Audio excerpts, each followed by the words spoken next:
so the next thing I'm going to do, I'm going to use some brush embroidery for this cake to decorate. It's one of the easiest royal icing techniques to use, I'd say, because you don't have to be really precise. If you're doing something really precise like candy striping, you might want to have a bit more practice.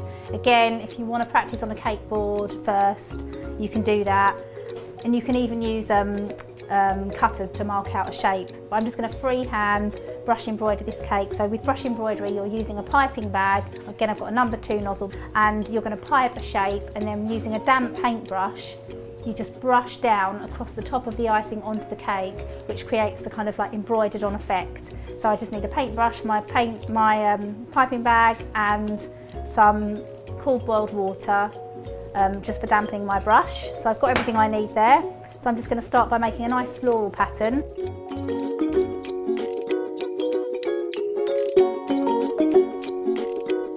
You just take your piping bag again, using the gravity rather than trying to draw.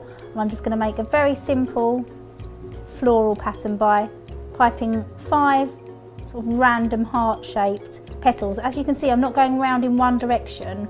If you try and go all the way around, it won't line up, it won't be equal. So I'm just going from side to side and then joining that up. It doesn't matter if it's not a perfect flower, because I'm going to brush embroider that now, and also it looks really nice if it's a bit kind of loose looking, because it's going to go over the whole cake.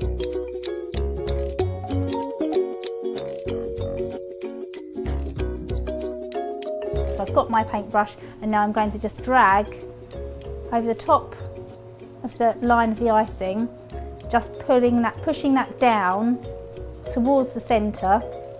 You do need to do this as well straight after piping, so you can't pipe a few flowers and then go over it. You need to do it when the icing's still wet, because it doesn't take long to set.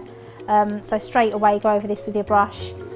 Once you feel the brush clogging up, just dip that again into your water and make sure it's just nice and clean. So I'm just kind of changing the angle of my brush, so I'm going into the centre of the flower.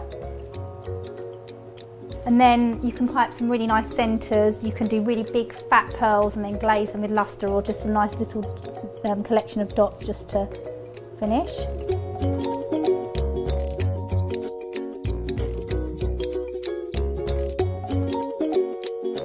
And now I'm going to join them up, so you can just do some freehand leaves coming away from your flowers, and just do some stems going in between to join.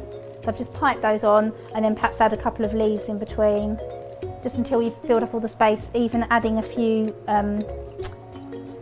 collections of dots together just to fill any space. And then continue on and start your next flower. But you can just go mad, just completely cover it, or you can just do a very small bit of decoration. And it's really easy once you get the hang of it.